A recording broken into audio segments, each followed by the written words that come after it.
மனோ தங்கராஜ் இருக்கிறாரு. கண்டிப்பா அவரோட மகன் ரீமோன் இவங்களாலதான் என் ஹஸ்பண்ட் இன்னைக்கு சாகிறதுக்கு காரணம்.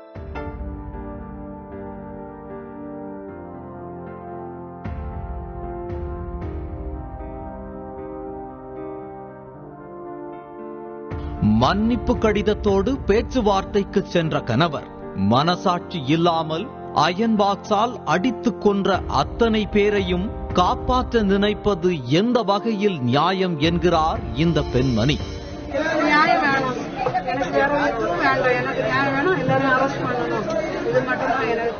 கன்னியாகுமரி மாவட்டம் மயிலோடு பகுதியைச் சேர்ந்தவர் சேவியர் குமார்.